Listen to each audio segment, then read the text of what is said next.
একটি মর্মান্তিক মৃত্যু ঘটনা, এবং সেই ঘটনারই কুলকিনারা করতে দ্য ওয়াল পৌঁছে গেছে কলকাতা থেকে 50 কিলোমিটার দূরে, মিত্রবাড়ি বক্সায়। না না, সত্যিকারের ঘটনাটি ঘটেনি। আমরা এসেছি শুটিং কভারেজে। সিনেমার নাম নন্দিনী তোমার জন্য। ছবিতে রয়েছেন দেবেশবাবু, রয়েছেন সঞ্জীব সরকার, রয়েছেন আরও অনেকে। তার মধ্যে একজন বিশেষ জন রয়েছেন, তার নাম অপরাজিতা আড্ড। এই ছবি শুটিংই চলছেন। এই যে ছবিগুলো দেখছেন, সেই ছবিগুলোই এই ছবির প্রতিচ্ছবি বলতে পারি। দেখা যাক শুটিংয়ে কার সাথে কথা বলতে পারি, কী ধরনের কথা বলতে পারি। এবং আরেকটি বিষয়ে চোখ রাখতে হবে, দ্য ওয়ালের পর্দায় কেমন চলছে শুটিং কভারেজ। আসুন দেখে নিই।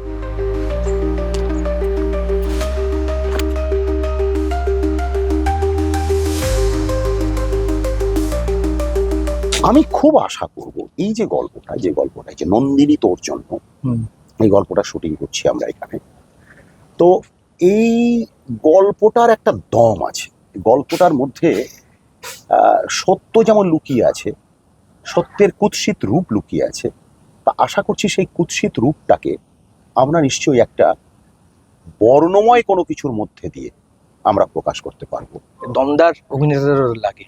সেক্ষেত্রে তুমি আছো, দেবেশদা আছেন, এবং অপরাজিতা আড্ড রয়েছে। এই এই ক্যাম্বেরেলটা কেমন, মানে এই এখন অবধি কিরকম দাঁড়িয়েছে বিষয়টা? প্রথম কথা হচ্ছে, আমরা তো এর আগে বহু জায়গায় একসঙ্গে কাজ করেছি, ফলে মনেই হচ্ছে না যে এখানে এসে কোনো রকমের অসুবিধে পড়া। প্রথম কথা, আউটডোরে কি হয়, আউটডোরে আমরা সবাই প্রথমে জানতে চাই এই আর কে কে আছে গো, কে কে আছে, মানে নিজেদের পরিচিত কেউ আছে। পরিচিত হলে কি হয়, যাক বাবা, ওখানে গিয়ে অন্তত আমাকে বোর হতে হবে না, বা ওখানে আমি কিভাবে ট্রিটেড হব, ওখানে কোন আমাকে খাবার খেতে দেবে, তারপরে সিনগুলো কিভাবে টেক করবেন, ডিরেক্টর কিভাবে টেক করবেন। আউটডোরের একটা আলাদা টেকনিক।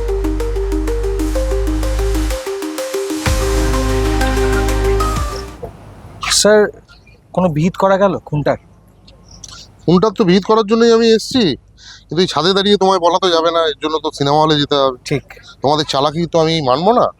প্রত্যেক সময় তোমরা সিনেমা চলাকালীন এসে নানান প্রশ্ন জিজ্ঞেস করবে, শেষটা আগে জানতে চাইবে, এটা তো আমি হতে দিতে পারি না। আর এটা একটা থ্রিলার, সায়নের ছবি, সায়ন ডিরেক্ট করছে। আমি প্রথমবার সায়নের সঙ্গে কাজ করছি, বেশ পরিষ্কার মাথা, ভালো লাগছে কাজ করে। আর যেহেতু এটা থ্রিলার, মার্ডার মিস্ট্রি, তাই স্পয়লার দেবো না। ঠিক, এটা সিনেমা হলেই দেখতে ঠিক। আমরা কথা বলতেই চাই। আর এই যে জায়গাটা আমরা এসেছি, প্রায় 50 কিলোমিটার দূর কলকাতার থেকে, এবং শুটিংয়ে যেটা হয় সেটা হচ্ছে যে ইন্ডোর শুটিংয়ে বলছিল, সঞ্জীব দাই বলছিল ইন্ডোর শুটিংয়ে শুট করা, বাড়িতে ফিরে আসা। কিন্তু এখানে গেলে আগে জেনে নিই যে কারা কারা অভিনয় করছে, তাদের সঙ্গে কি কি কথা বলা যেতে পারে, কি কি মজা হতে পারে। সেক্ষেত্রে এই আড্ডা আলোচনা কখন হয়? শুটিং শেষে তো 1 ঘন্টা নিয়ে না? আড্ডাই হয়। শুটিং আর কতক্ষণ হয়? আমাদের পার ডে ধরো 18 মিনিট যদি ফুটেজ ওঠে, আমরা তো থাকি 9-10 ঘন্টা, 12 ঘন্টা, 14 ঘন্টা থাকি।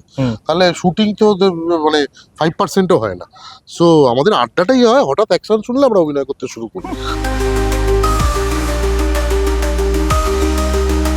আচ্ছা অপাদি, একটা কথা বলো, এখানে এই ছবিটার মধ্যে একটা বিষয় রয়েছে যে প্রতিশোধ রয়েছে, এবং একটি মেয়ে যা ছোটবেলাটা খুব জঘন্যভাবে কেটেছে, ফিজিক্যাল এবং মেন্টাল টর্চার, সেটা থেকে বেরিয়ে এসে তোমার মধ্যে এই প্রতিশোধ স্পৃহাটা আছে? না, নেই। আমার কোনো প্রতিশোধ স্পৃহা নেই। তার কারণ হচ্ছে, আমি মনে করি যে প্রতিশোধ নিয়ে আমি তো নিজের কর্মটাই খারাপ করব। প্রতিশোধ নেওয়ার জন্য তো উপরওয়ালা বসে আছে, ঠিক জবাব দিয়ে দেবে। সুতরাং আমি কেন প্রতিশোধ নেব? প্রতিশোধ নিলে কি হবে, আমাকে আবার ফিরে আসতে হবে। আমি আর আসতে চাই না। আমি এই ভিসাটাকে বাড়িয়ে নেব, বুঝতে পেরেছিস? এই যে পাঠিয়েছে, আমি ভিসাটাকে বাড়িয়ে নেব, হই হই করে থাকবো, যতদিন ইচ্ছে থাকবো, তারপরে চলে যাব। আর যদি আমাকে এখানে পাঠিয়েছে, তো ভগবানের সঙ্গে আমার বিশাল লড়াই আছে। ক্ষমা করে দিতে পারো তোমার ক্ষমাটা আমি আগে তো নিজেকে ক্ষমা করে দিই, সেটা তো সব থেকে বড় কথা। যে আগে নিজেকে ক্ষমা করে দিই, যে আমার সঙ্গে এটা হলো, আগে আমি নিজেকে ক্ষমা করি। নিজেকে ক্ষমা করলে সবাইকে ক্ষমা করতে পারবো। কলকাতা থেকে 50 কিলোমিটার দূরে এরকম একটা গাছগাছালির জায়গা, এই পাশে মন্দির, নিচে দেখলাম খুব সুন্দর, অনেকে এখানে অভিনয়ও করেছে এই মিত্রবাড়িতে। কেমন লাগছে তোমার এই জায়গাটা? লাগছে, আমার খুব ভালো লাগছে।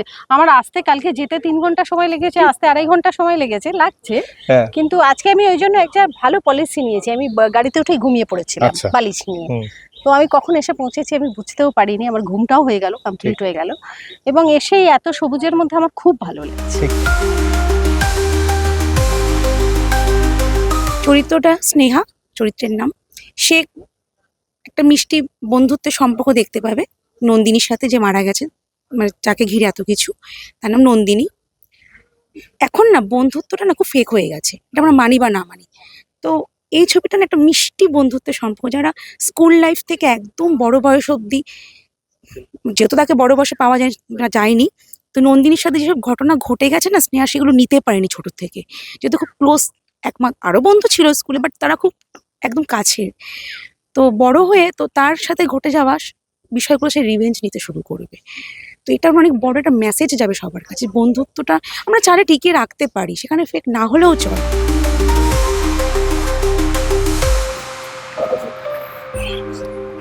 দেখতেই পেলেন, নন্দিনী তোর জন্য, direction and screen play Sayan বিশ্বাস, পরিচালক আমার সঙ্গেই বসে রয়েছেন। পরিচালককে প্রথমেই যে প্রশ্নটা করবো, এই যে খুন খারাপি, মারপিট, দাঙ্গা, মিস্ট্রি, এগুলোর প্রতি আপনার ছোটবেলা থেকে ঝোঁক? কারণ আপনার 3টে ছবি বলছে যে মিস্ট্রি, একটু থ্রিলার। বেশি ছবি দেখার এফেক্ট, বেশি থ্রিলিং ছবি দেখে দেখে মাথার মধ্যে ঢুকে গেছে। প্রেমের ছবি মারাতে পারবেন না? প্রেমের ছবি অনেকদিন তো মানে কতভাবে দেখা হয় না, টাচ প্রেম হচ্ছে না জীবন, প্রেম নেই, শুধু ক্যামেরার সঙ্গে প্রেম আছে, তার জন্য প্রেমে একটা অসুবিধা হয়ে যাচ্ছে। তার জন্য অসুবিধা হয়ে যাচ্ছে। জীবনে কি খুন খারাপি রয়েছে নাকি? সেটাও তো নয়। না না, জীবনে খুন খারাপি নেই, এটা পুরোপুরি ড্রিমেই রয়েছে খুন খারাপিটা। সত্যি জায়গায় আসলে একদমই শান্ত। কেমন লাগছে এই যে অপাদিকে নিয়ে কাজ করতে? খুবই ভালো, খুবই ভালো লাগছে। অপরাজিতার খুবই খুবই ভালো, উনি একদম টাইমে পৌঁছে যাচ্ছে। আমি মাঝে মাঝে একটু হয়ে যাচ্ছি লেট, কিন্তু উনি একদম টাইমে আসছে। এটা খুব মাথা ব্যথার সমস্যা না, মানে অ্যাক্ট্রেসরা যদি সময়ের মতো না আসে, এটা চাপের। হ্যাঁ, এটা তো নিশ্চয়ই, কিন্তু ওনার দিক থেকে কোনো প্রবলেম নেই, উনি অ্যাডভান্স এসে যাচ্ছে আর ঠিক টাইম মতো রেডি হয়ে যাচ্ছেন উনি। কেমন কেমন এত এই শুরু হলো শুটিং, কেমন লাগছে? মানে ঠিকভাবে এগোচ্ছে? ডিরেক্টরটা মোটামুটি বুঝতে পেরে যাচ্ছে ছবিটা কিরকম ভাবে এগোচ্ছে, কিরকম এখন কোন জায়গায় রয়েছে ছবিটা? এখন পুরোপুরি মিডিলে রয়েছে, আর আমার প্রত্যেকটা টেকনিশিয়ান এতটাই হেল্পফুল যে আমার কোনো প্রবলেমই হচ্ছে না।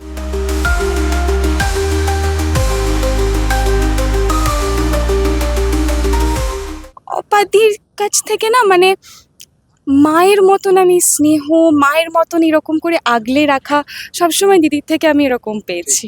শেখার বস্তু এটা স্পন্টেনিটি, মানে যা লেখা আছে তার বাইরে গিয়ে, মানে সেটাকে বাদ দিয়ে নয়, সেটাকে মুছে দিয়ে নয়, সেটাকে অ্যাড অন করে কি করা যায়, সেটা অন দ্য ফ্লোর ক্যামেরার সামনে রিয়াকশন অ্যান্ড স্পন্টেনিটি, এইটা ওনার সাথে থেকে শেখার। আমি তো প্রচন্ড আশা নিয়ে এসেছি যে অনেক কিছু শিখে পারি।